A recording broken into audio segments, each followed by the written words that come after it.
בפרק הזה נדבר קצת על איך פוסט-טראומה באה לידי ביטוי בחיים עצמם. יעני, מה הסימפטומים? יש לפוסט-טראומטים נטייה חזקה לבטל את מה שהם מרגישים. הכל סבבה, זוכר? לכן, מטרת הפרק הזה היא לתת לך לשמוע בגוף ראשון איך זה מרגיש לחיות עם פוסט-טראומה. אני מזכיר, אני לא רופא ולא פסיכולוג, והמטרה של הפרק היא לא להבחן אותך. אני רק הולך לספר לך קצת על איך נראים החיים שלי. עכשיו, תרים יד אם משהו מזה מצלצל לך מוכר. בפרק הקודם דיברנו על זה שפוסט-טראומה היא פציעת מוח במנגנון הסכנה נדפק. אצל כל אחד מאיתנו זה בא לידי ביטוי בצורה שונה. לכל אחד יש קוקטייל סימפטומים שונה. עוצמה שונה, תדירות שונה. הרבה מאוד דברים משפיעים על זה. האישיות, הטראומה, הגנטיקה, הסביבה. אבל בגדול, פוסט-טראומה נחשבת התמודדות עם 4 קבוצות סימפטומים. עוררות, חודרנות, הימנעות ודיספוריה. עוררות יתר היא קבוצת סימפטומים שהמשותף להם זה שאתה בדריכות מתמדת. שאתה תמיד מתכונן להתקלות או לסכנה הבאה. מספיק שאתה נכנס לחדר עם אנשים שאתה לא כל כך מכיר והדלת נסגרת ואתה יושב בטעות עם הגב לדלת. אתה ערני. אתה כל הזמן ערני. כל הזמן ככה בהיקון למשהו הולך לקרות. כל רעש קטן, ההוא סוגר חלון בבניין השלישי מחוץ שומע אחי. משהו קורה בחוץ. לא משנה, עבר חתול, אבל את תקומי. את תקומי לראות שזה לא משהו קורה מחוץ לבית. זה ללכת לבדוק 20 פעם את הילדים. זה לא לעשות רעש, לשבת בשקט, בחושך, בספה, ולהיות עכשיו במשמרת לילה שמירה באיזה מוצב. זה כנראה שואב אבק או משהו, כן. שומעים? מאוד הזקה, אני מסכים. נכון? זה כמו הזקה? כן. אז נגיד עכשיו, אני יכולה לעשות כמה דברים במקביל. אחד, זה לבנות תרחישים ולהיכנס לפאניקה, ואתה לא רואה עליי שאני בפאניקה. כאילו צחקתי על זה שיש הזקה ברקע, אבל אני באמת חושבת שיש הזקה, ויש מצב שעכשיו נופלים טילים, והילד שלי בבית, וזה מלחיץ אותי טילים. אז אני כבר בניתי בערך 5 תרחישים בראש, בזמן שאני מדברת איתך רגיל לגמרי, ומחייכת גם. אז הנה דוגמה חיה. אז איפה היינו? קולות בראש. חודרנות היא קבוצת סימפטומים שהמשותף להם זה שמחשבות על האירוע או האירועים מופיעים פתאום במוח שלך ורצות במעגלים בלי הפסקה. אם זה לא היה קורה, אם האירוע הספציפי, או אם התקופה הזאת בצבא לא הייתה קורית, או אם השירות בצבא לא היה קורה, מי אני הייתי היום? מי דביר היה היום? איך הייתי נראה? איך הייתי מרגיש? מה הייתי חושב? איפה הייתי היום? בחיים? איפה הייתי גר? זה משנה הכל. אבל זאת שאלה שהטרידה אותי המון זמן. אני מאוד מסויט בלילה.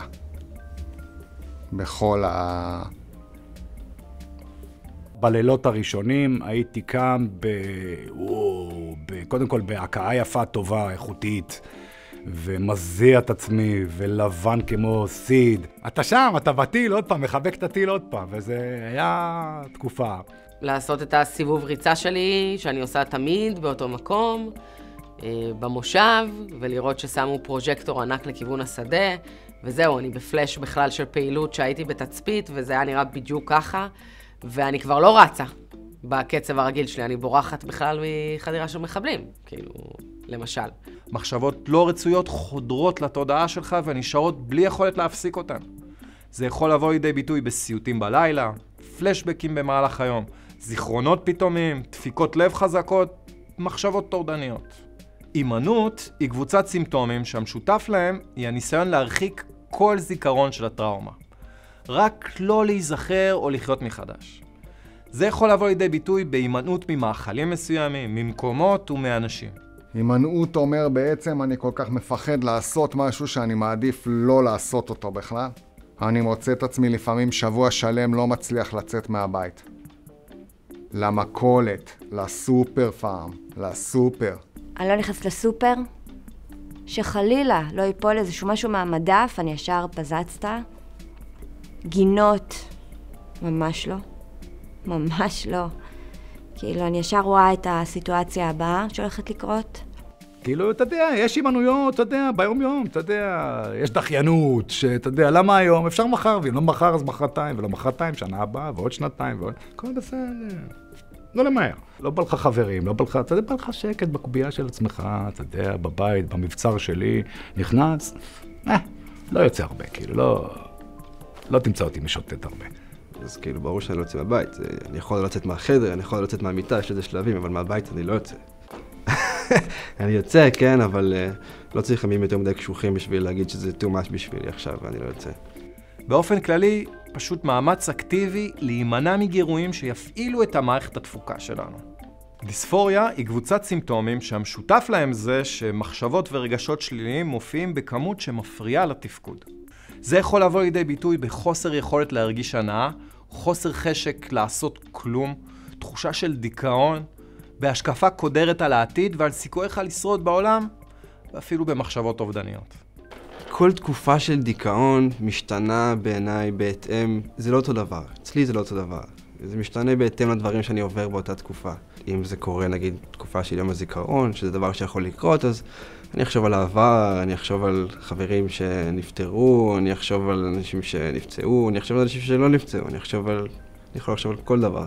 אבל זה גם יכול לבוא בתקופה של סתם, שאתה מרגיש לבד, שאתה מרגיש של מה היה קורה אילולא, שזו מחשבה שהייתי שמח, שהייתי מאוד אוהב להתעסק בה הרבה.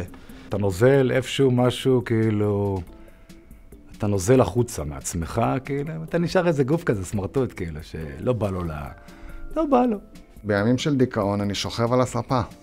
אני מרגיש כאילו אני שוכב עליי 30 איש, 2 מסוקים ו800 קילומטר בין אילת לבין שאר יישוב, וכולי שכוב ולא מצליח להזיז את עצמי, להיטיב את המצב.